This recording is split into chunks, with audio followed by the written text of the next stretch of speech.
We have that That's time. next That's week. strawberry- strawberry Check plains, the not calendar strawberry for the cake. others. But it's still pretty good. Well, I don't want to start without someone. We're live streaming too. Oh, we are live streaming. Well, then, On- are we? Hopefully on Facebook and on our webpage. We Oh, got the well, that is webpage up. wonderful. Okay, then. That is good.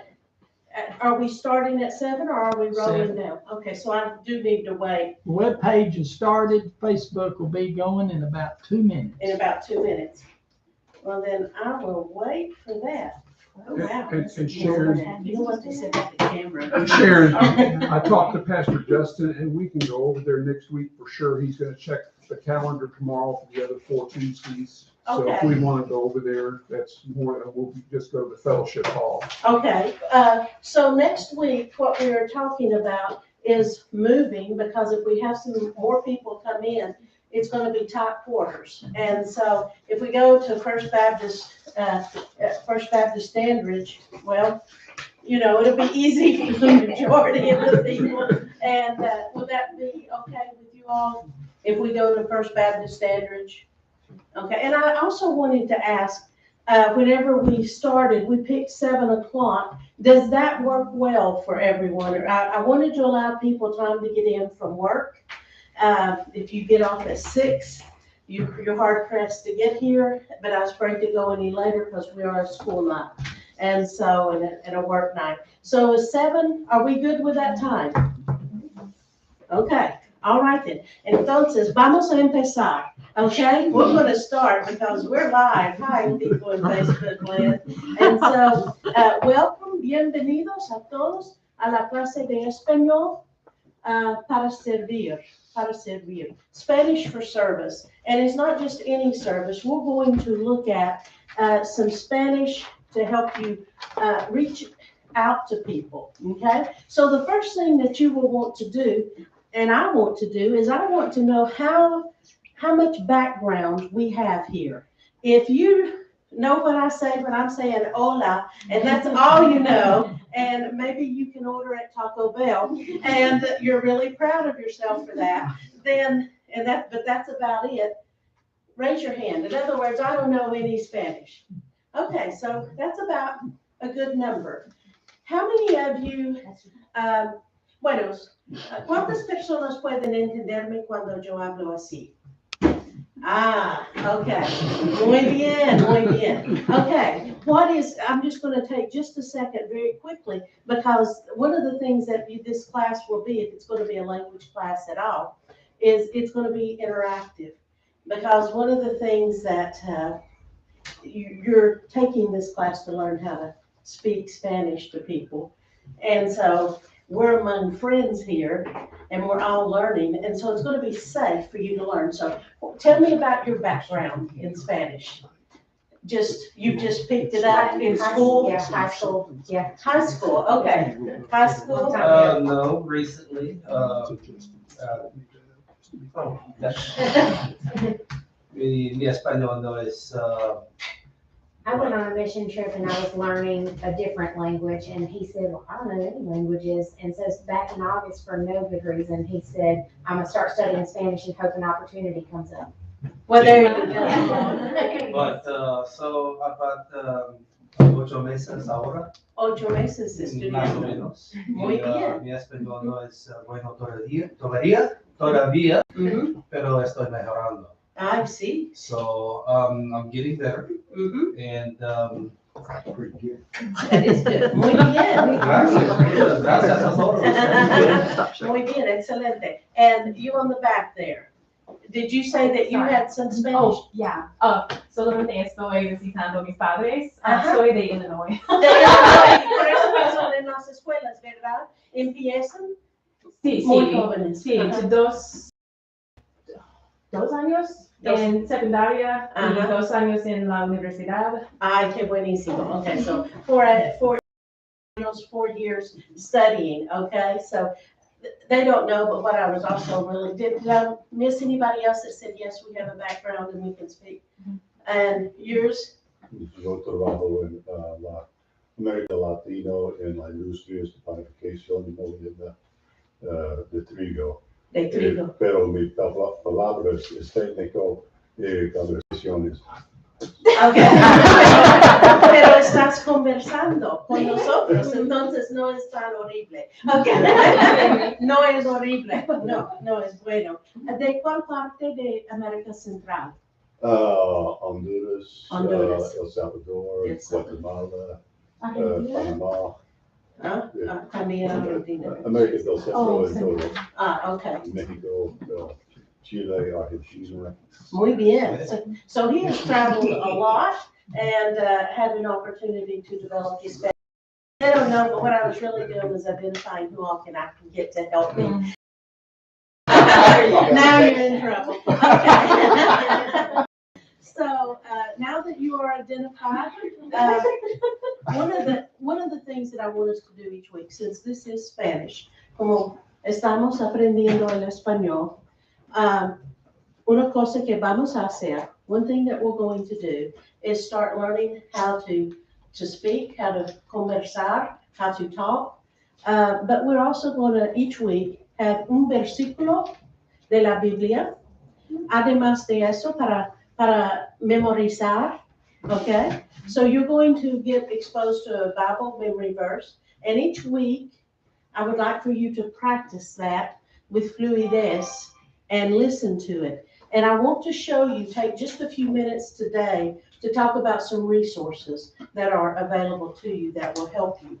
If you have your phone, there is an app be familiar with that I want to share with you. I have my phone that I put it.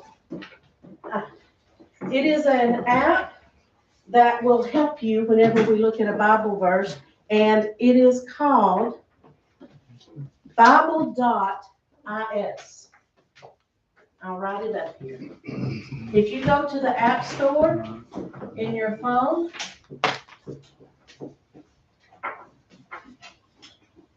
it is actually quite amazing. Anybody familiar with this app? No? Oh, good. I'm giving you a good resource then that you're not familiar with.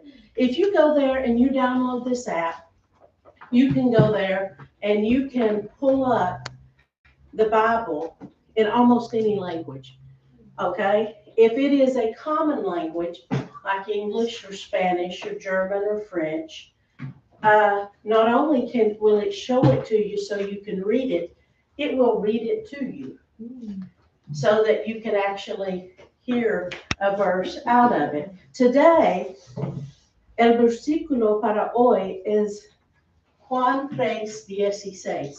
Juan 3:16. Juan es un nombre de un hombre. ¿Cómo se llama Juan en inglés? John. 3:16. Muy bien. Juan 3:16 es el versículo para memorizar hoy. Okay? Bueno, hoy ustedes tienen una semana. Okay? You have a week for it. Okay? And bueno, perfecto. And I'm going to give you a handout. Actually, I'm going to be giving you a couple of handouts tonight. And I don't know if it has both sides on this or not. So we'll see. Dos. And we're going to learn how to introduce ourselves. Okay. Whenever you introduce yourself, there's a couple of ways. You can say me llamo. Let me see. That is different. Are these? Are there two? Did I give you different I don't know pages what, too? this is, okay, two, these two go together. Yeah, John- okay. I think there's, yeah, did you get two of these? Yeah, Okay. Everybody should right now have one with a box on it. I'm gonna hand out the second page in a second. If you got 2 pages, that's okay. Yes, you all have one with a box. Okay. Let's see, can you all? You can share? Okay. John, 'Cause I you think, want John. Sharon, you have some extras for John. one more extra? That was my I need one more copy of that. Here's John. Okay. So, now, one of the first things that I want to talk to you about, and I'm very glad that your travel experience, because he said he's been to Mexico, he's been to El Salvador, and he's been to Argentina. And it is just like English.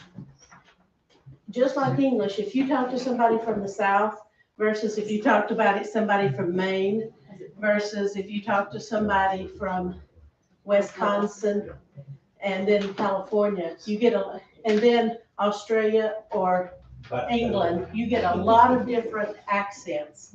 The same thing holds true in Spanish.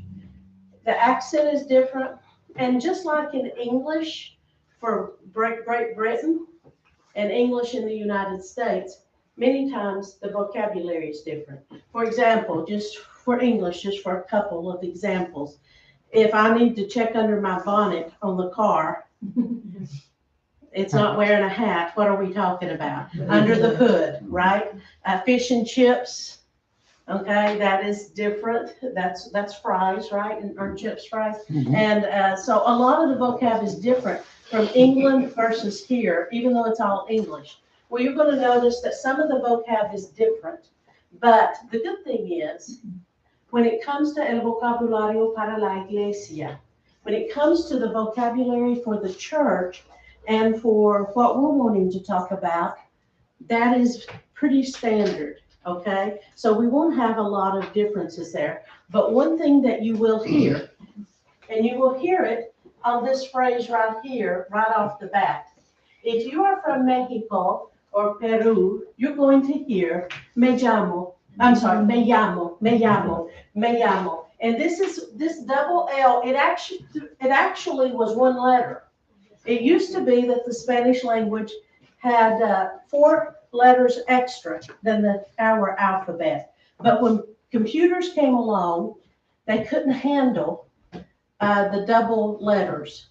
The computers couldn't. And so they literally had to change their alphabet so that now then they pulled apart their double letters. By the way, in case you're interested, just for the double L was a double letter and che was a double letter. They separated those out. But if you get an old dictionary and you want to look up chocolate in an old dictionary, it will not be in the C's. It'll be in the che. It'll have its own section. But they have since changed that. Double L. If you, like I said, are from Mexico, if you're from Peru, it's going to have a y sound. Me llamo. Everyone say me llamo. Me llamo. Me llamo. And that is perfectly acceptable. It's perfectly fine. It is 100% correct to say, me llamo Sharon. ¿Cómo te llamas? ¿Cómo te llamas? ¿Cómo? What am I asking you? What is your name? Te llamas. Okay? And right off the bat, you notice that they have the punctuation is upside down for questions. That is wonderful when you're reading. Have you ever been reading something? You get to the end of it, you realize it's a question, you're like, oh, I read that wrong.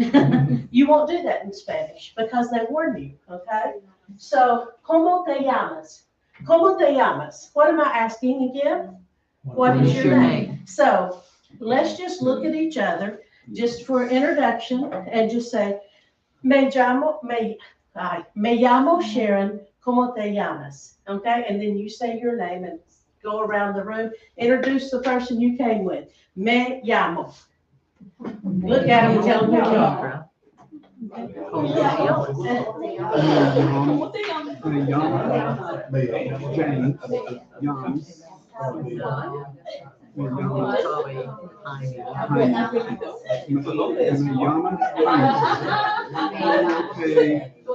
Okay, John, como te llamas? Como te llamas? John, You say me llama. me llamo John. Me llamo Sharon. Juan. This Me literally llamo Juan. means, it does not mean my name is. Okay, everybody says, oh, that means my name is. Oh, I Nope, thought it doesn't. It means I call myself. And that is the most common way to introduce yourself. Hola, me llamo. I call myself. Now you will notice that I have to work to say me llamo because I say me llamo. Me llamo. It is absolutely correct to say that as well. Okay? Because if you're in Argentina, if you're in Uruguay, if you're in Colombia, partes de Colombia, you're going to hear this double L. Sounds like a J. It's a J. J. It's almost like French. Je m'appelle, right? Okay. So you're going to hear either one of these, and I just wanted to expose you. Me llamo, como te llamas? Okay. That's the exact same thing. So don't let that throw you. Okay. So me llamo and como te llamas. So there are a couple of letters that we're just going to get out of the way right now, so that can be a problem. And this was the first one because people hear it differently and they say it differently, but it has the same meaning. Okay. We will come back to these two things in red in just a second. I haven't forgotten, but let's talk about, vamos a hablar sobre las letras que son difíciles. Las letras, como A, B, C, D, las letras. I'm not going to go over all the alphabet, okay? Because you don't need it to speak, okay? You really don't. Now, if you're going to be spelling your name for people, you need it. But unless you're spelling something, you do not need, and this is going to get you speaking. I had somebody tell me one time, I don't understand why you don't start with the alphabet if you're teaching a language. And I said, well, you have children, right? And they said, yes. I said, do they start speaking to you by the time they were 3? Well, yes. Could they tell you the alphabet at 3? No. So that is why I am interested in getting you speaking, okay? But learning the alphabet is important at some time. But we're going to start with conversación y las letras que causan problemas. But las letras que causan problemas. Everybody got me? Yes? Oh, you're so good. You're understanding it already. Bueno, the double L, because it can sound like, we've already said, a Y or a J, depending on where you're from. The other thing, the other letter, Z's and S's, is not really a problem, but they just have the same sound. There is not a Z sound in Espanol. It's a S sound. So you may see the color blue, azul, azul, azul, azul. Or you may wear zapatos. On your feet, you wear zapatos. It's not zapatos. It's not zapatos. It's zapatos. Okay? So they're the same sound, nothing different. All right. The other sound is a B and a V. And they have the same sound as well. And it's in between. It's not what we call an explosive B, like boy. If everybody put your hand, your palm, and say, do you feel that puff of air? Yes. You should not in Spanish, okay? Yeah, be. They sort of bring the lips out, be. And you're not feeling that explosive, that exploding. Yeah, like that. That's exactly what you don't hear. And so it's in between a B and a V, and it's just bring your lip down a little bit to cover that explosion. And so Victoria, they say, if they're given the alphabet and you're spelling your name, they say B. They will almost always say B de vaca or B de Victoria. B de vaca, B de vaca, which is cow, or B de Victoria. Okay? Because, oh, sorry, they're both these. Let me give you another. B de barco. Okay, B de barco, B de vaca. They have the exact same sound, B. Okay? And they also call it B largo, B corto. Okay? So B's and B's, again, have the same sound. All right, that's not really bad. And whenever you're reading, that's not going to cause a bunch of problems. Can I erase this? Are we good? Okay. Wait. What? Wait just a second. I noticed we had a TV. If I had thought what I could do is, will we have a TV at, Oh, yeah. Fellowship Hall, yeah. and is it Apple TV? Can be, well, most everything. Yeah. Yeah, You- good. Then what I will be able to do is, I have an Apple Mac, I have a MacBook, and I'll just bring it and Oh, okay. plug Yeah, into that. okay. That'll work. Okay, so we have the L, the Z, the S, the B larga, B corta, okay, those are problems. Now then, let's talk about the last ones that cause problems whenever we go to read Spanish, okay? And like I said, those were not horrible, but the ones that these are sort of important to know, okay? And it is G, H, H, J. H, J. Okay, is this in your mind? Can you see? It is? Okay. There we go. You need to know how these sound, because if you don't, people aren't going to be able to understand you, okay? I would tell my students in school, in teaching them Spanish, this little phrase. I would say, in Spanish, G's are sometimes H's, H's are never H's, and J's are always H's. Do y'all have that? Okay.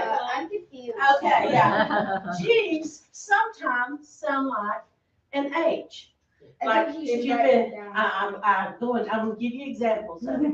If you've been to Argentina, they do not say Argentina. They say Argentina, Argentina, okay? If you want to talk to them about Jesus, they may say religión. You want to talk to me about religión, religión. Geografía, geografía, geografía. I don't know what geografía is, but you would if you were to see it. Okay, it's geography. Geografía.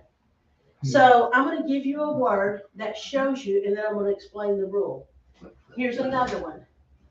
Ga, ra, he. And sometimes they spell it with a J, and sometimes they spell it like we spell it, but they always pronounce it garaje. Garaje. Okay? Because, why do they do that? Because G's are sometimes have the H sound. G's are sometimes H's. So what's the rule? See if anybody can tell me.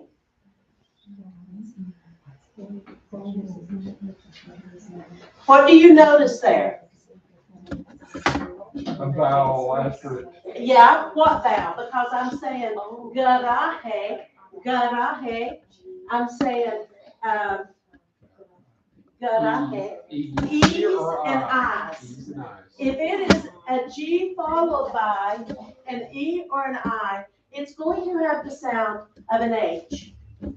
I'll say that again. What you do is this. Put your hand up. You gotta do, yeah, go ahead. ¿Dónde está el baño? ¿Dónde está el baño? Está ahí. Por este, bueno, okay? De nada. Ah, she got the gracias. And notice the word gracias. The word gracias has the J. Okay, I mean, it has a G sound. So here's the rule one more time. G's are sometimes H's. They sound like an H if an I or an E follows the G.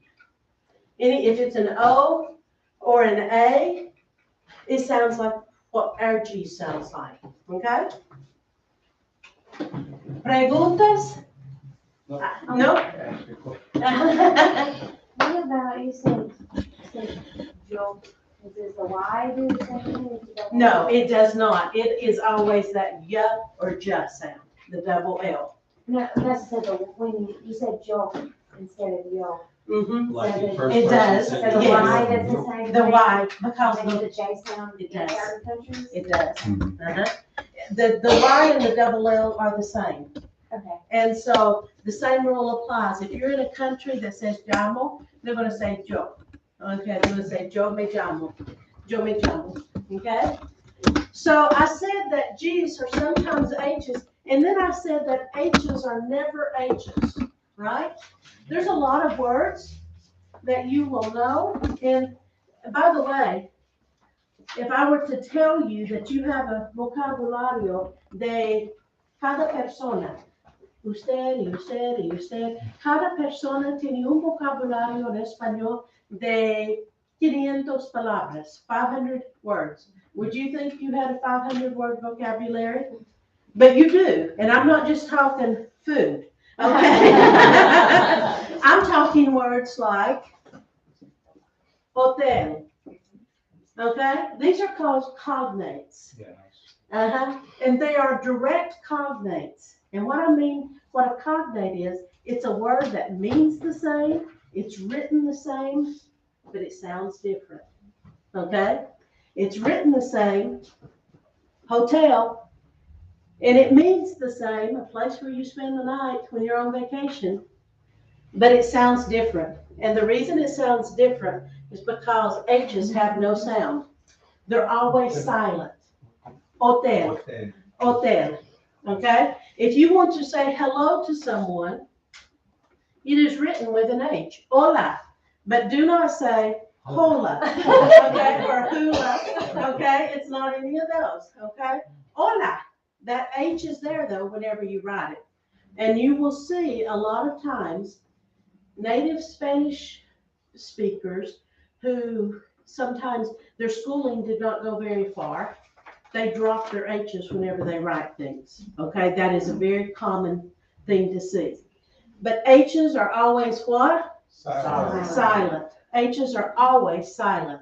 So G's are sometimes H's if they're followed by an E or an I. H's are always silent. And here's the last one, J's. The letter J, jota, always sounds like an H. So you do have the H sound in Spanish. It's just written as a letter J. Because, okay, that is Jose. That is Jose. It's not Josie, right? It's Jose. And Juan, I said Juan. So those are the problem letters that can lead you astray.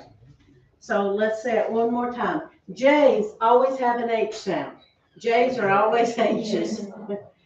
H's are always silent. So if I ask you, what sound does an H make? You're going to go, right? That's it. And G's are sometimes H's if they're followed by an E or an I. Okay? Religión is a great example, geografía. So those are our major problems. I do want to go back and touch on any, before I leave these three problem letters. Hay preguntas. Are there any questions? Hay preguntas. No? Okay. Perfecto. Perfecto. Muy bien. I do want to talk about the letter Y. Okay, I talked about Z. Y and double L's, and you reminded me. Thank you so much. they have the same sound. So depending on what country you're coming from, the letter Y and the double L, they are the same, okay? And depending on the country, they will either sound like a Y or a J in English, not an H, okay? So that Joe means I, okay? Do you remember? This is the word for I, the letter I. Yo, everybody say yo. Yo. Everybody say Joe. Joe. That's the letter, that's the word I, okay? Just for interest, unless the word I in Spanish is starting a sentence or being used in a title, you do not capitalize it. The languages can tell you things, and not just communicate what we're wanting to say, but there are hidden things within the language. And in the United States, I is always capitalized, no matter where you use it, but the word you is not, okay? Unless it starts a sentence or in a title. In Spanish, it is the opposite, okay? I is never capitalized, but if I say usted, I abbreviate it with a capital U, no matter where it falls in the sentence. And most of the time, if it's written correctly, it will be capitalized. And so they always capitalize you, we always capitalize I, okay? So, yo, usted. Those are our major problem letters. Outside of that, an L has the L sound, an M has a M sound, an N has the M sound. The P's are P. There's not a lot of differences aside from those few letters, which makes Spanish really easy to learn for English speakers. Any other questions about about las letras que son consonantes, that are consonants? Sí, una pregunta. Sí. Vowels. Ajá. That's why I said letras que no son vocales, that are not vowels, that are consonants. So, let's look at, I love this about vowels. trust me. yes, you're going to love this. You are going to love this about Spanish, okay? Sí. Sobre R y R. Ay, sí. Ay, gracias por decirme. Ay, se me olvidó. R, you know how I said there used to be double letters? This was the last double letter that there used to be, okay? And now then they count it as 2 R's and not 1 R. Again, if you, well, actually, you would never find a letter that started with a double because it has the same sound, okay, if it begins. If you ever watch soccer on Spanish channel, you will hear, and they will roll those R's, and you may be sitting here saying, I cannot roll my R's. How many people can roll their R's? Okay, can. How many people say, I'll never be able to do it? Guess what? My husband could never do it, but it's okay. You can speak Spanish just fine. Everybody understood it. I had a Spanish teacher tell me she was from Cuba, and she told me if I could not roll my R's, I would be considered having a speech defect. Well, Spanish speaking. they can because they grow up with it. Yeah. We do not grow up with that unless you're playing cards. Okay, you just don't grow up with it, and so. But you will hear the difference though, and let me explain. In the middle of in between vocales, in between vowels, pero, perro. Do you hear the difference? Pero, perro. And I did it once rolling my R's and once not rolling my R's because you just hold it out longer. I'll see if I can do that again. Pero, perro. One was I didn't roll it that time, but I held it out longer. But most people that really speak Spanish will say pero, perro. Okay, they will give that. Una más pregunta. Ñ. Por ejemplo, la palabra es dona y también doña. Yes, donut and Mr. Yeah. Yeah, you don't want to order a dozen misters. Yes. this was another letter. Remember, I said that they had extra. They still have the enye. It can get you in a world of hurt if you do not sing it correctly or say it correctly. And just believe me whenever you sing Feliz Navidad, okay, Prospero Año, okay, you want to make sure you have they know what it means without it, okay. You sure we're doing? Because, yeah, I'm gonna stop right there. This time, I'm gonna get in trouble and we're being filmed. I'm really gonna have to constrain myself here. Pero means but, the conjunction, but why? Pero means dog. There'll be several words that you will just need to hear that double R, okay? That doesn't come up too much. It is good to know, but people will be able to understand. They may think you have a speech defect. Nobody will be able to understand because context tells a lot. Carro, y carro. Carro, a carro, carro is a cart or a car, depending. Carro, Los coches. coche is that word changes depending on what country you're in. And carro, something's expensive. Es muy caro. Very expensive. And the last letter before we jump into vowels are N's and Ny's. Again, it's not, think of a double N and together. That's really what that tilde is. It's saying it used to be a double N. It's shorthand.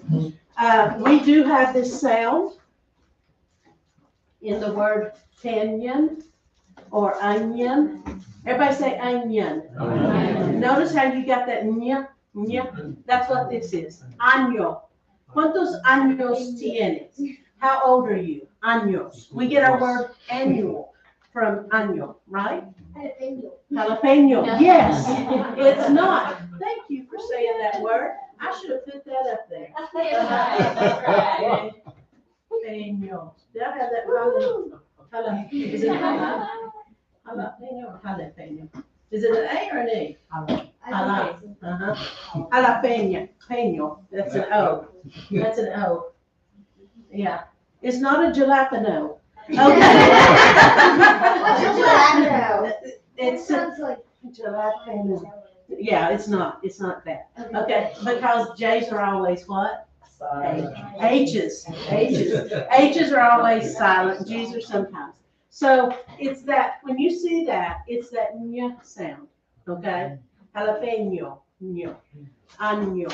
And there are some words that you will come across and see that. Okay, las letras, más preguntas. More, I love it when you ask questions because you remind me of what I should be telling you. Okay, so we can get ready to read, because once you know the consonants and you know the vocales, the vowels, and we're going to talk about stress, not the stress that you get from studying Spanish, okay? We're going to talk about stress, or what we call accents on words, okay? But las vocales, the vowels. I'm going to put you all on the spot here. Okay? That's it. How many vowel sounds do we have in English? Yeah, those are our vowels, and those are their names. They're names, but they're sounds. But in Spanish, it's You've got it. You've got that sound, okay? The vowels we know as A-E-I-O-U. That's their names. Their sounds, we think, well, we have 5, and then we have long and short. We have A as apple, and we have the A as in the short A, and then we have a schwa A, okay? And then we have A's that aren't sounded as all, at all, like boat, goat. What A sound does that have? You know, we do that all the time. We have those vowel teams, and typically, in English, they say when two vowels go a-walking, the first vowel talking. Right? Right? You don't have to memorize little things like that, because in Spanish, the vowel sounds are these right here. Not short, not long, you have them. I can't say there's never I can almost say there's never a silent vowel, but the silent vowel can be U when it's used with a Q. Can be, okay? But that is the only time that you will ever have a silent vowel. So my name is Kate. Anybody that speaks Spanish will always, you know the vowel sounds, right? How would you say that with a Spanish accent? Ka. Cate. You got it. Good for you. They're reading Spanish already. That was perfect. My name, my last name is Cate. Cate. Because it's Kate. Our rule is if you got the silent E, it's a vowel, consonant vowel, and it makes it a long sound, right? Be so thankful tonight when you go home and you say your prayers and you're learning, thank God you're learning Spanish and not English. Because you don't have to worry about this. Okay? It is ah. Everybody say ah. Ah. They're short ah. E, o, u, ah, e, o, u. Yeah, these are very important, because if you don't have these down, you will not read your words correctly. And there is, I'll show you the difference in how important the vowels are. Okay? Just so that you know, and this isn't the only example, and my Spanish speakers back here are going to know this.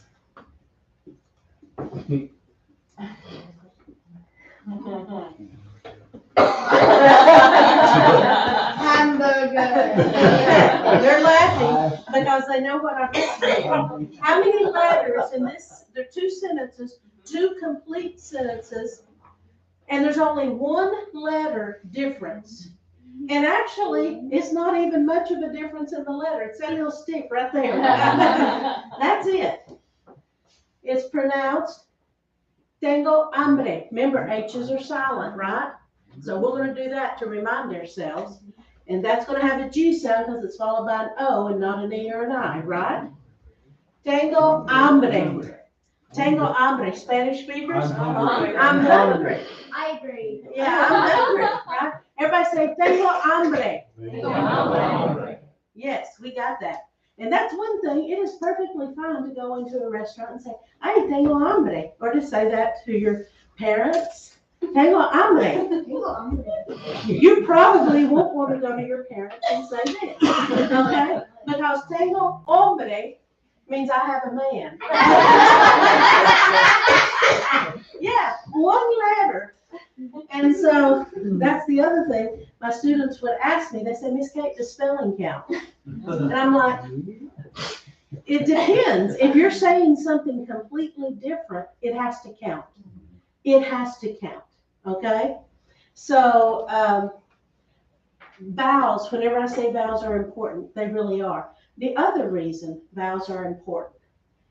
In English, whenever we change tenses, we add an ED, or we change the word like I run, I ran, right? We change the word or we add something to it. In Spanish, whenever you change your conjugation, you change your vowels, okay? And so your vowels, you didn't say, I said a few minutes ago that means I, right? But notice I left that out. I didn't say yo tengo hambre. I didn't say that. I just said tengo hambre.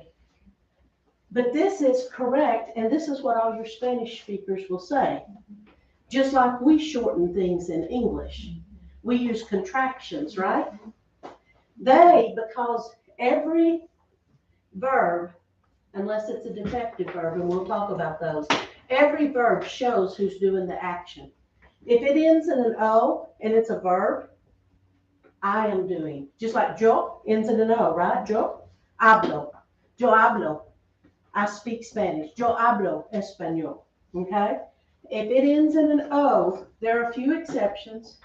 Okay? But for right now, where we are right now, if it ends in an O, I'm the one doing the action. Okay? And I'll show you the other conjugations here in just a few minutes. So, tengo hambre. The vowels are very, very important for the verbs, los verbos, y también para el sonido de las palabras, the sounds of the words, because it changes your vocab. Are we good to say the vowels one more time? Okay. A, E, I, O, U. Now I want to see, I'm going to point to one. And by the way, if you're doing an ESL class, if you're teaching and they're learning their alphabet, when they go to spell something, they really struggle, A, E, because when you go to spell something for them and you say E, they're going to write an I down almost every time because it's A, E. Okay? A, they're going to write an A, they're going to confuse those, but these two are really bad. I'm going to point, and I want you to tell me what what the sound is, okay? Oh. Let's make it shorter. Oh. Ah. Oh. Good. You all are good. Whenever I said y'all know a lot of Spanish vocab, you do. Okay, what's that word? Bus, but wait a second. It's not. What's this sound like? So what is this? Yes, it's boost. And boost. It does sound like boost, right? But it's boost, because, so watch out, because they probably will not know. That's so different that they probably will not understand bus. They may not. It's completely different sound. Boost, boost. So those are your vowels, and that's really important to know how to read. And you'll see where we're going with this in just a second. We are going somewhere. Last thing that I want to tell you. Who can tell me the rules for stress in English? Where does the stress fall? The rules there are rules, but they're all over the place. Okay? There was on some TV show, I heard a language professor say this, I didn't see it, but they said, if you put the emphasis on the wrong syllable, it's really hard to understand. You all heard that, right? Yeah, emphasis.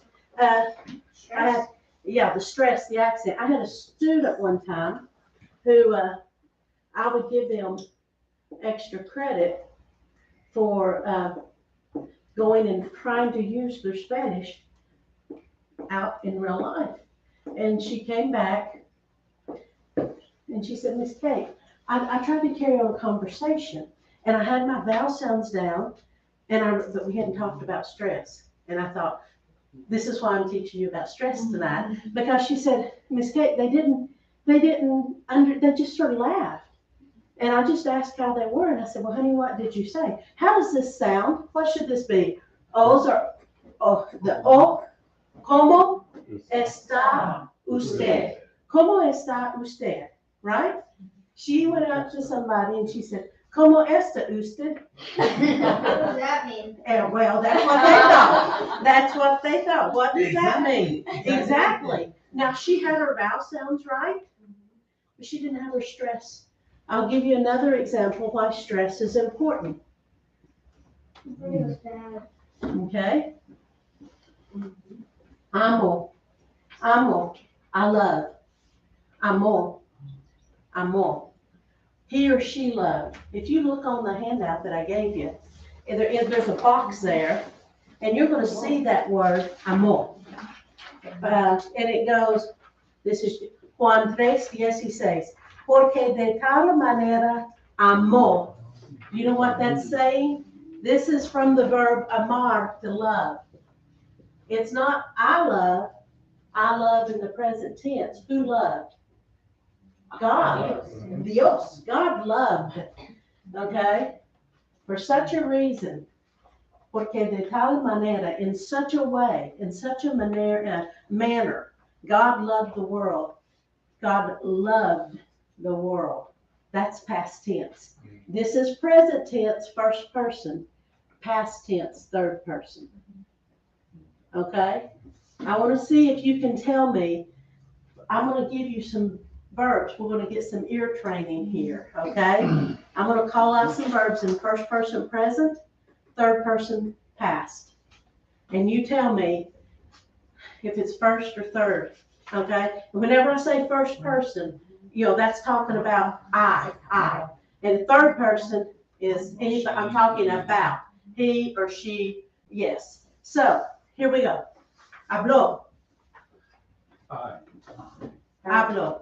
It was third. She heard that. Habló. Third person.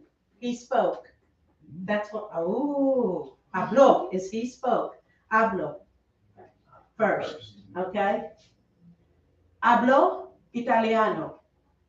Who wants to translate that for me? Habló. I'm Italian. Habló italiano. He spoke Italian. Mm-hmm. Hablo francés. Hablo francés. I switched it on you, French. Yeah. So hearing those, let me give you a couple of more, okay? Estudio. What order can you hear the difference? Estudio, I studied. Estudió, he studied. Okay? But yeah, this is exactly why a lot of people say, I can read Spanish all day long, but hearing somebody speak it, I can't do it, because what they're not hearing is this right here. Amo, amor. Okay?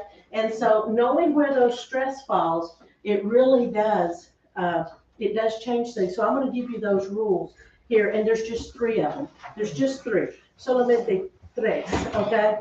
Rules for when the stress falls, and then we're going to, we'll be through this, okay? So this is about stress and where it falls. If a word, any word in Spanish, ends in a vowel, una vocal, N or S. A vocal is a vowel, right? The stress falls on the next to last syllable. Like amo. This is rule 1. It goes on the next to last. A vowel, N or S. Let's see here. Oh, here's one. Problema. It's not problemo. Okay? People say that all the time. It's problema. Okay? Problema. Problema. Blema. Not problema. Problema. And okay? So vowel, N or S. If it ends in anything else besides a vowel, N or S,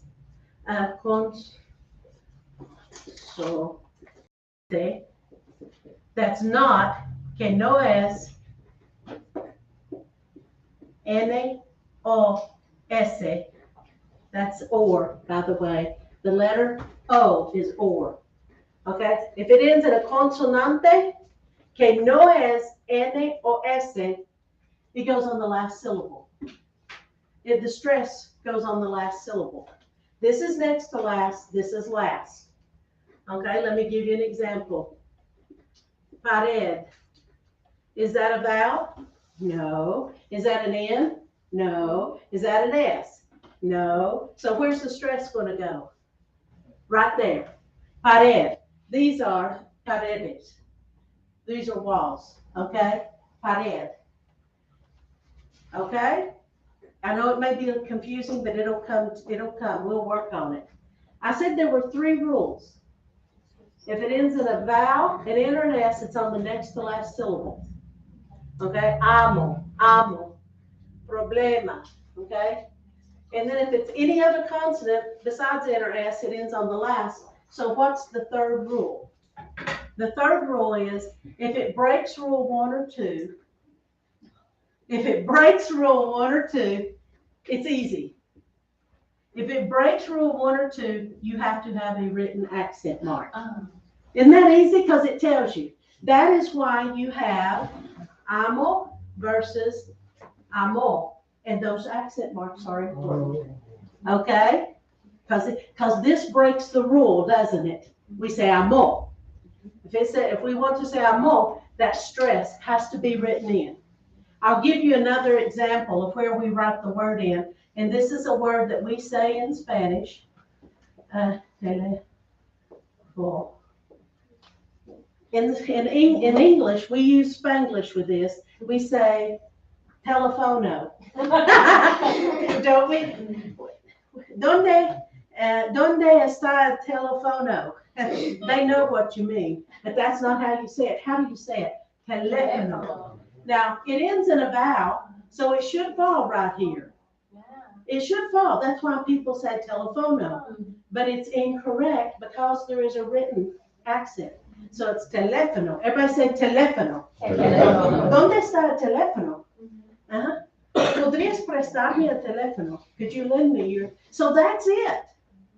We have gone over in our very first lesson, okay? We have gone over las vocales, los consonantes, sorry about that, y las reglas que tienen que ver con el estrés, okay? The rules that have to go with stress.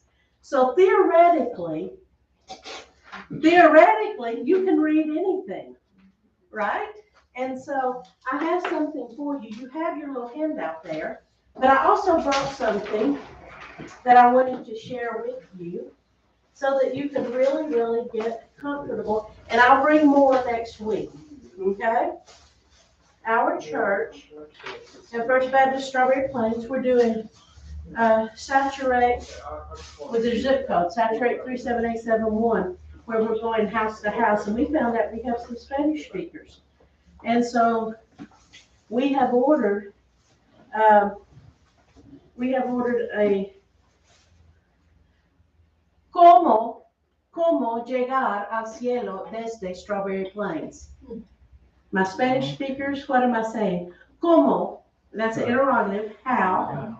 ¿Cómo llegar? How to arrive or how to get al cielo desde Strawberry Plains? How to get to heaven from Strawberry Plains. Guess what? The same rules apply to White Pine and Jefferson City, okay? The same directions that'll get you to heaven from Strawberry Plains will get you to heaven from any other place on the world. And we have these in Spanish, and I want to give every family one, okay? So, you're with them. Unless I'm short and can't give every family one, then I'm going to take it away. Are you two together? Are you sure? There you go. Okay, there you go. And there you go. Okay. All right. In addition, in here, you have ¿Cómo llegar al cielo?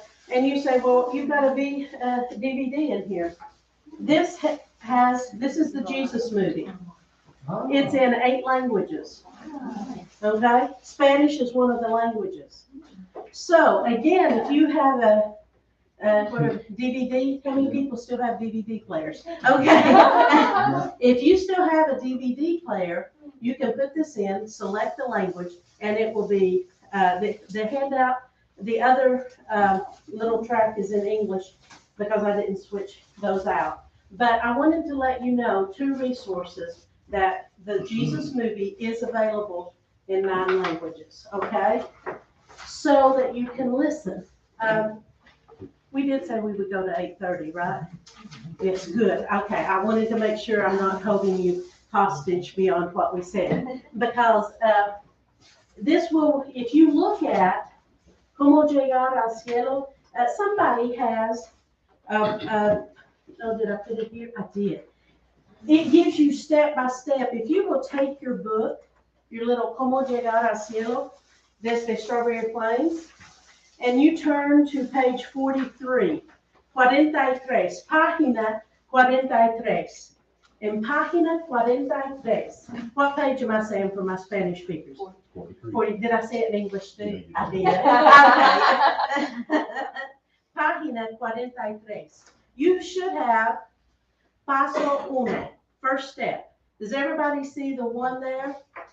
It is Romanos 3:23.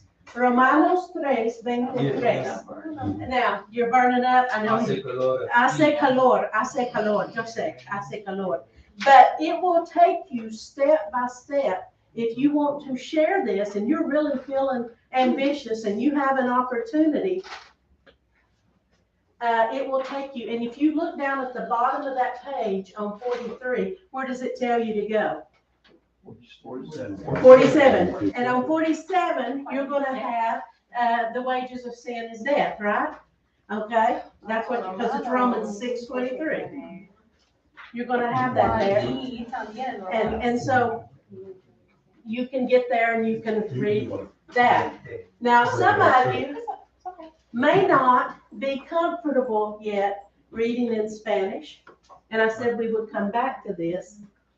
If you download this and you're not comfortable reading to them, you can pull this up and you can pick out any book you want in your Bible, and you can pick out several versions, okay? And I'm going to talk to you about the different versions.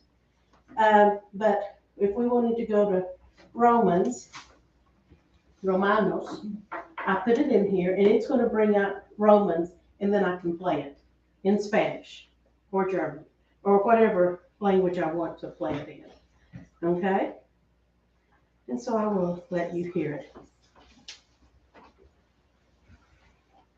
in just a second. Did anybody get it downloaded? Well, it's here is the site. You might have to go to the App Store, Bible IS. Can you all find it there?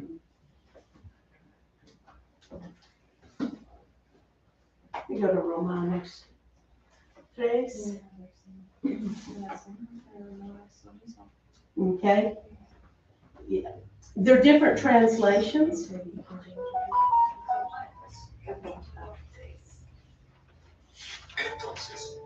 I'm going to move it there.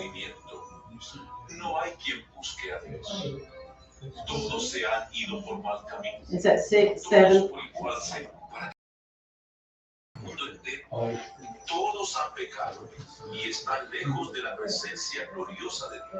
Did you hear it? Now your translation may be a little bit different. I just pulled one up, and I actually brought different Bibles today, so that we can talk about translations. La Biblia de Estudio, that doesn't matter. That's just the name of this Bible. Like you have the application Bible. This is saying it's a study Bible. But if you look, we have the King James versions. We have the American Standard Version. We have NIV, right? And all of those are a little bit different, but they're all the same. But some words are different. La Reina Valera is the equivalent of the King James. Okay, it's the oldest. Okay, so are those direct translations into Spanish? Yes, they are. The Reina, yeah, it's not a translation. Great question. It's not a translation from English. Okay, I'll give you an example. It goes back. Now I can't say that for all of them, but this one does. Okay. John 1:1. We know this in English, right? And I'll show you a little bit of the difference. In the beginning was the what? Word. And the Word was with God. The Word was God. Okay. If I pick up the Reina, their equivalent of the King James, I'm going to read, and you tell me what it says, and you tell me what the difference is. And this is another very popular version, Dios habla hoy. This is like the New King James. It takes out some of the, like suffer the little children to come to me. That used to worry me, children suffering. I didn't understand, that it means let the little children come to me. I didn't get the King James. But you read it in another translation, and it's the common English. This is more the common street Spanish. Dios habla hoy. But it just in John 1:1, this was very interesting. And I love the insight that reading the Bible in a different language gives you. Okay? So in the Reina Valera, we say in the beginning was the word. You tell me what this says. En el principio, in the beginning, era el verbo. Y el verbo era con Dios, y el verbo era Dios. What's a verbo? A verb. It's a word, but it's not the word word. Palabra. It's not the word palabra in here. It's the word verb. I don't know in the Greek what they. I don't know if what they say in the Greek, if it's the word for word or if it's the word logos. Okay. Okay, but they use verbo here. In the Dios habla hoy, they say, en el principio ya existía la palabra. La palabra is word, okay? And so I just wanted to point out, the vast majority of people 40 and over will use this, the Reina Valera. The younger people will probably use this. Okay, so I just wanted to point that out. There is another children's Bible that if you're working with children, that Bible stories, this is not a Bible. It's Cuentos de la Biblia. It's stories from the Bible. How many of you are familiar with this? And it's basically, it's a children's Bible story book, but it says, cada historia susurra su nombre. Each story whispers his name. And it's saying from Genesis all the way to the end, every story whispers the name of Jesus. That you can find Jesus in the Old Testament all the way through the New Testament. This is in Spanish. You can order it from Lifeway, you can order it from Christian Bookstore. If you're working with children, not only, it's children's stories, but they point to Jesus very overtly. And it has wonderful color pictures, which I personally really like. Okay, so I wanted to point those out to you, and I wanted to point out to you this this Bible app, because what did I say we would have today? Memory work, right? So your memory work would be, if you really want to get the whole thing, we introduced ourselves, didn't we? Remember how we say that? I call myself me llamo. Which do y'all want to go with? Me llamo.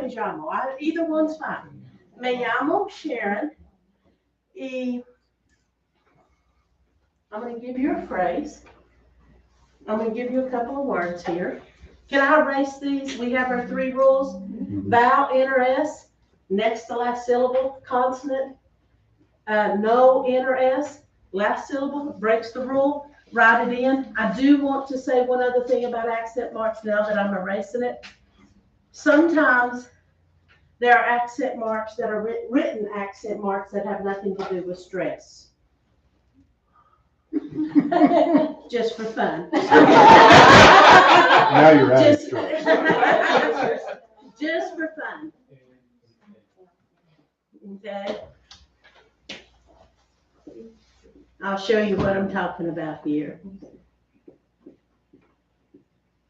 And all your question words, your interrogatives, if it's being used in a question, we don't do this in English. And so we have to sort of think about it. In Spanish, they distinguish whether or not an interrogative is being used as an interrogative or as a non-interrogative.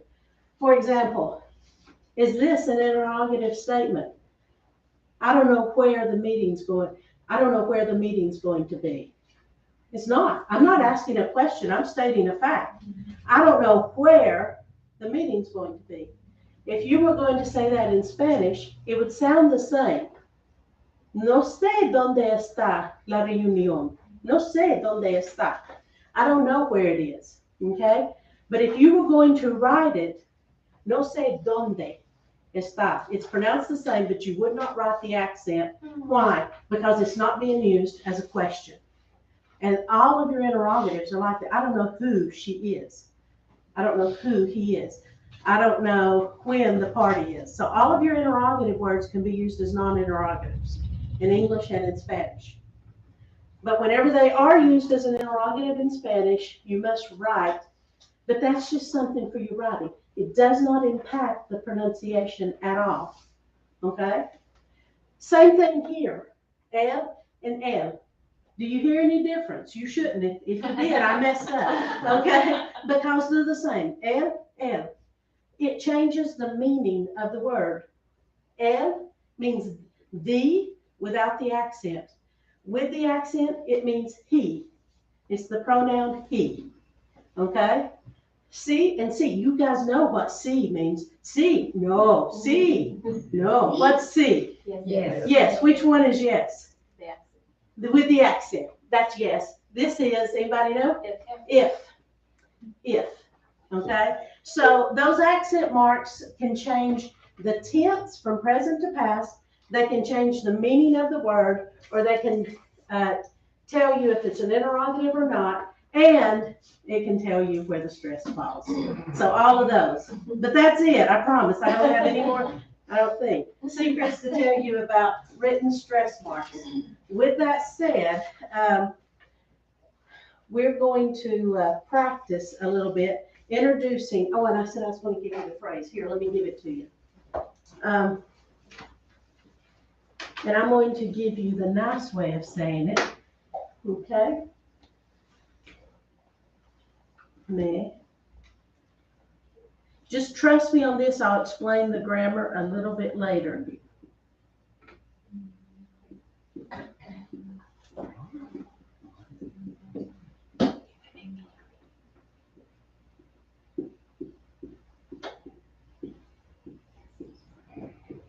Versículo.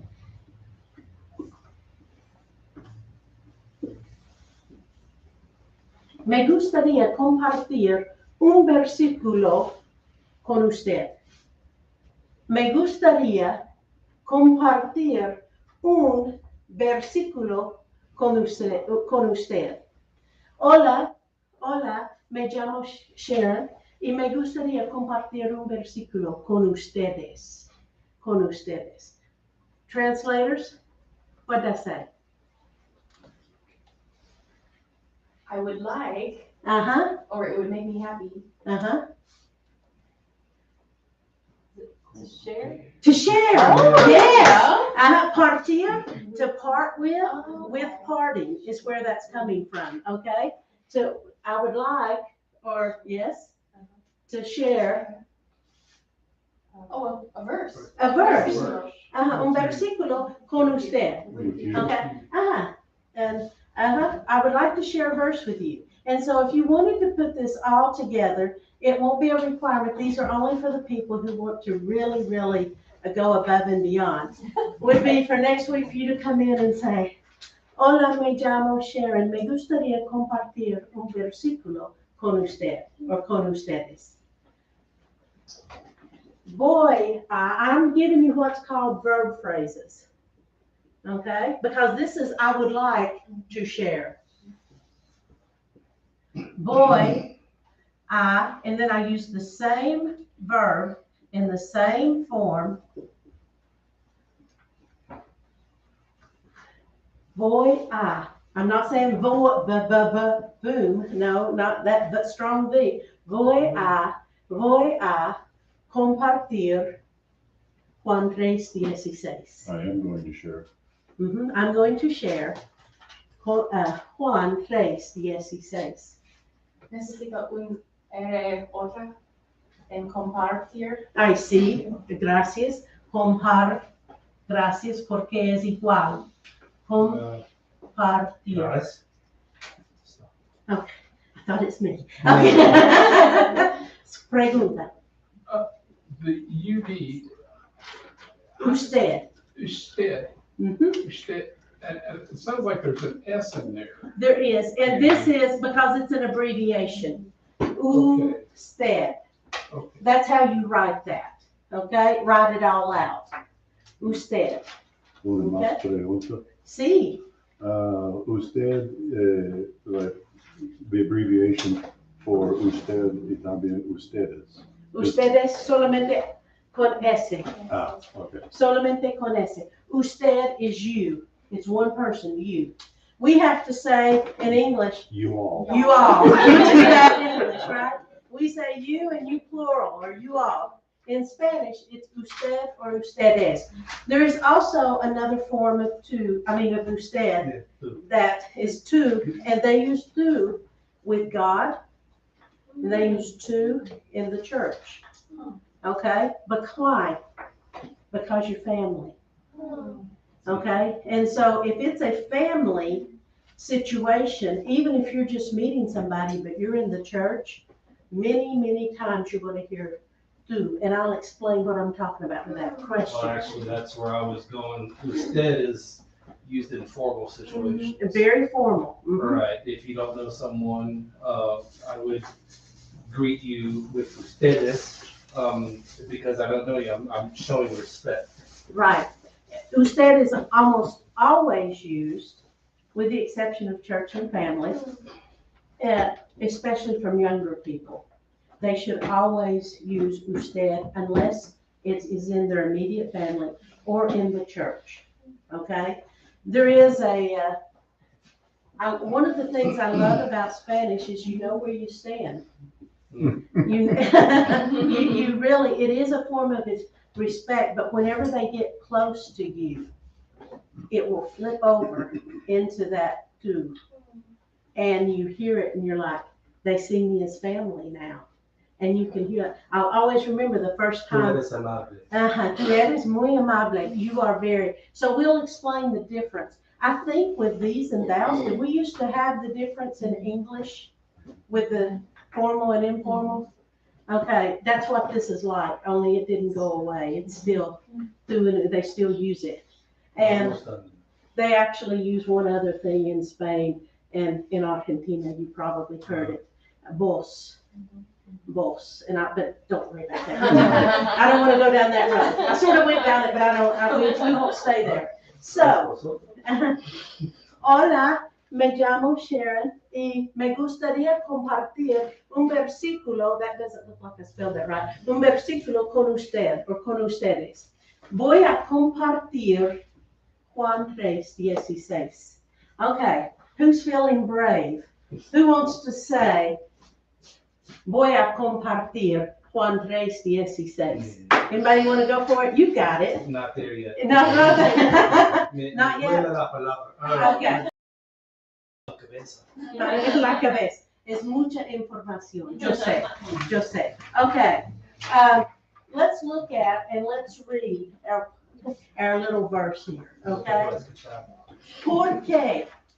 ¿Por qué? And por qué is another interrogative, but whenever it's used as why, it has and it's separated. Okay? ¿Por qué? It's pronounced the same. This means why. Do you know what it means when it's all together? Because. Why? Just because. ¿Por qué? ¿Por qué? Okay? I mean, that is literally how you say that. Why? ¿Por qué no? Why not? Okay, that is exactly how you say that. ¿Por qué de tal manera? De tal. De tal. Is that, am I doing the right version? Manera amó. Amó. Can we just say that? Amó. Amó. Manera. Manera. Amó. Amó. ¿Por qué? Porque De tal de tal manera manera amó amó Dios Dios al mundo. al mundo. Mundo, if something's mundane, it's of the world, it's plain, it's mundane. That's mundo, okay? It's an indirect cognate. Everybody say mundo. Mundo. Que, now this H is silent. Que ha Que dado. dado. That he has given. He has given a su hijo Ah, look at that one. What do we see here? We say a silent H, hijo, hijo, not hajo, okay? Hijo, hijo means son, his son, that he has given his son unigénito. See that is that G is followed by an E. See why I gave you all those rules? Unigénito, unique, only, one of a kind. Okay, that sort of sounded like the Amplified Bible there, didn't it? Adding all that in, okay? He gave his son, his only son, para que, so that, para que, todo, aquel, everyone, todo. We get our word total. What's total mean? All, total, everything. Todo, all, okay?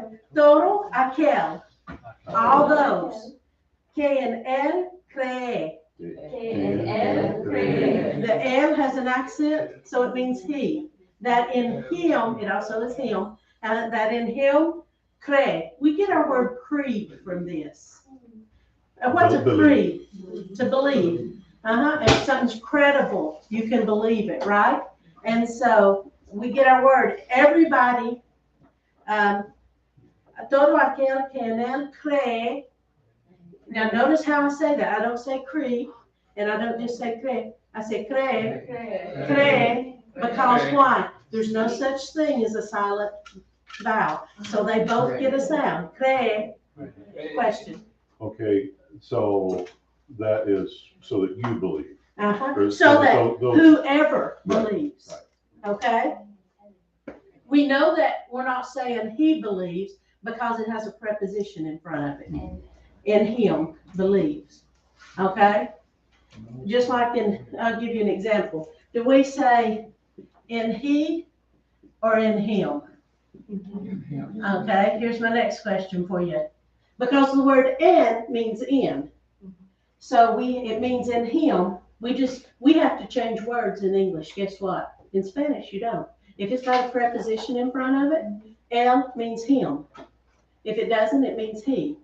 This is the subject, this is not. You can never have the subject after a preposition, right? It's not the subject of the sentence. Sorry, I know that's a lot of grammar, but it will help you to translate that. Learning Spanish has really given me an appreciation for English. It will help your English. It helped my does. Spanish. My English. It did. Okay? So that's everybody that in him believes. That cree goes back to everyone. No se pierda. No se pierda. Perderse. What if I say the son of perdition? What does that mean? The son of perdition. Perdition. The devil. The devil, because he's lost with no hope of being found, right? Everybody that in him believes will not be lost, will not get lost. Mas, however, or but, tenga vida eterna, will have everlasting life, okay? That's a lot. I'm going to post this, I'm going to go tonight to the Google class. I'm going to email you an invitation to your Google class, if I have your email address, and I'm going to read this or have it read, even though you can access it on the phone. That what you're listening to on the phone is for Spanish speakers. It's not for somebody learning Spanish. It is for you to play it. They go fast. I will read it slowly and let you hear it and let you break it apart and let you practice saying it. You said they go fast. My understanding was always that it is more cadence than it is them speaking much more fast or quickly than we do. Right. I said fast, and it's just like in English. In the South, do we speak quickly? No. No, but it is our cadence, and it is what we do with words. For example, we shorten and combine words, and that is what they do as well. If a consonant ends one word, and there's a vowel on the beginning of the next word, it will swallow that consonant and become one word. Okay? And it sounds like, that's really called uniones. unions, okay? But let me give you an example. This is the word for the trees, the árboles. We get our word Arbor Day, right? Árboles. Nobody says that is a Spanish speaker says, or los. Nobody that's a Spanish speaker, a native Spanish speaker, will say los árboles. They say los árboles. So los árboles. And it carries, it steals, the vowels are so important, and so they steal the consonants. If they're strong and that's accented, it'll steal it. And so, but we do the same thing, you just didn't think about it. Can anybody think of an example in English where we do that? Or we shorten a word? How's your mom and them? House. House. How's your mom and them? And G, yeah, no, Jew. Right? If you have G, what is G? Okay, but if you say that to somebody in the South, even though we're not known for speaking quickly, we do condense just like they do. And so that's what makes it hard to hear.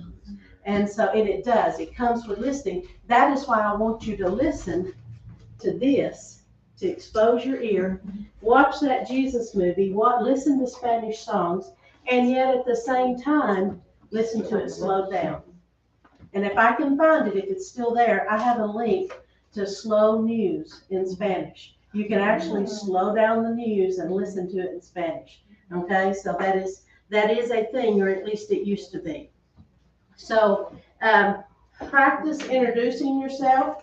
How many of you know the days of the week in Spanish? Yeah, we pretty good to know. It's okay. It's all right. You say, wait a second, you're giving me. You know, Domingo, that's Sunday. Okay. Monday, where did Monday come from? What's it named for? La Luna. You say, well, how does that help me remember? Well, because moon day is Monday and lunar is lunes, right? Let's get two. Let me see if I have some more. I think I've got three here.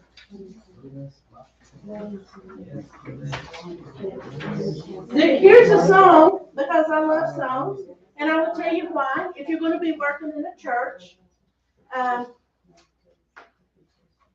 this is going to help you with your fluidez, with your fluency. Songs help you with that. It will help you with your vocabulario, because you have todos los días de la semana. Lunes. We start our day with Sunday. They start their day with Monday. Calendars are different because they want the Sabbath to be a Saturday. Okay, there's a Sunday. And so to get the Sabbath, that seventh day you shall rest, they make that Sunday the seventh day. So if you look at a Spanish calendar, it's going to start with lunes, not with Sunday. That's a difference, okay? So lunes is Monday, martes is Tuesday, miércoles. Do you see the words here? Yeah. Miércoles. That's Wednesday. What did J sound like? H's. Jueves, you got it. Jueves. And no strong V. Viernes. Okay? And then we have sábado. Notice the accent written in, so it's not sábado, it's sábado.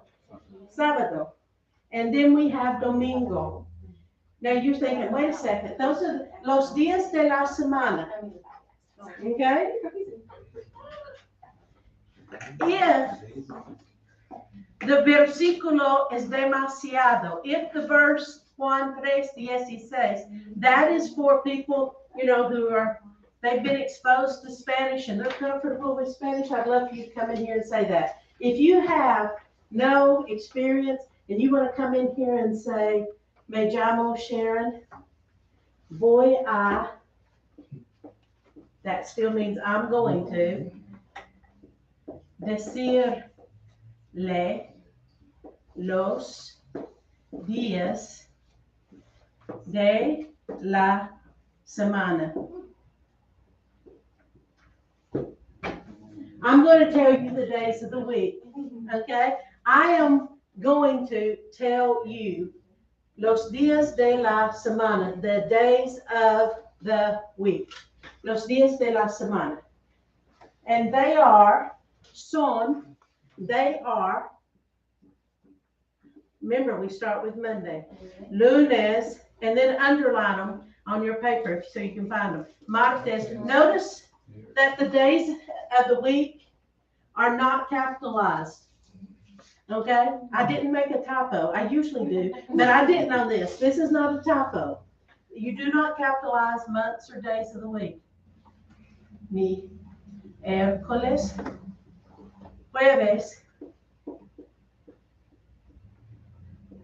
viernes, sábado, y, the letter Y means and. So you've learned two words, O and E. That's pronounced just like the letter, the vowel, I. Okay? In fact, sometimes this is called Y, the Greek I. And they interchange those in Greek, right? Okay. Okay. Y domingo. Okay. So let's say the days of the week again. Lunes, martes, miércoles, jueves, viernes, sábado, y domingo. I ran out of space here, but you have it, right? Y domingo. So you can just say the days of the week, and I'll post a song with the days of the week, but it is right after the time to quit, and I want you to know this song. Notice I said that if there are verbs there, your verb is gozo. And who's doing the action? It doesn't have an accent, so who's doing the action? First person present, I. And me gozo means I'm happy. I'm rejoicing Monday. I'm rejoicing Tuesday. I'm rejoicing Wednesday. I'm rejoicing Thursday. When else am I rejoicing? Friday and Saturday. Y al llegar domingo. And when Sunday gets here, I continue with joy. And do you know por qué? And do you know why? Es que tengo, because I have Christ. Que me da, who gives me, dicha is blessing or joy. It's not joy, blessing or fortune. We can translate it fortune. He gives me the fortune of rejoicing in him. Okay? This is a song. And it goes like this as we finish up. It goes like this. Oh, I'm nervous because singing, well, yeah. Does anybody know this song? You want to sing? No? Okay, it goes like this. And I thought this will get you a song and get you through this. You can see the verbs we talked about, and you can learn the days of the week. It goes like this. Yo me gozo lunes, yo me gozo martes, yo me gozo miércoles. Yo me gozo jueves, yo me gozo viernes, sábado también. Al llegar domingo sigo con el gozo. ¿Y sabes por qué? Es que tengo Cristo que me da la dicha de gozarme en él. That's it. Okay? You will learn that, and before we're finished with this, you will have that in your repertoire of Spanish songs. Because we're going to have a song a week and a verse a week. We can do it. You can do it. Don't give up on me. I know I'm pushing you, but it will get easier. Okay? It will get easier. Muchísimas gracias a todos por venir. Gracias por su paciencia conmigo. You want to translate that? I did actually wasn't paying attention. I'm sorry, that was the teacher in me. No, I'm teasing, I didn't know. ¿Puedo hablar contigo unos 2 minutos? Sí, claro. As I said, thank you very much for coming tonight. Thank you for your patience with me. Thank you. I know it's a little bit warm in here. I'm about to melt. And so, yes. But can I dismiss us with a word of prayer? Sharon, we'll park up on the top. Okay. When you come up there, because that's the access right into that for those people that are not familiar. Okay. Fellowship hall. Okay, so next week, Same time, different place, okay? And so don't abandon ship and say, I can't do this, because you can. You know, you really, really can. One of the things I want to remind you of before we leave is whenever God appeared to Moses, and he said, I want you to be my spokesman. What did Moses say to him? I'm slow of speech. And God said, oh, well, then since you are, I'll call somebody else. No, he didn't. He said, I'm the one who made the mouth, right? Remember those words. Remember those words. Even if you feel like that you can't learn Spanish, you can, because God's the one who made your mouth and who gives us what we need to do what he's called us to do. So I'll dismiss this with a word of prayer. Father, I want to thank you for your blessing, for allowing us to be here tonight, for allowing us to live in a country where we have the freedom to come together and to look at Bible verses and to look at how we can reach out and minister to others. I just ask right now that your peace and your comfort and your encouragement would come to every person that is trying to learn another language, so that they can boldly speak of your word, so that they can be the hands and feet of Jesus in this world. And just encourage them and let them learn, open up their mind and their memory, give permanence to the words as they study them. I ask this in the name of Jesus. Amen. Thank you, guys. Very good. Very nice.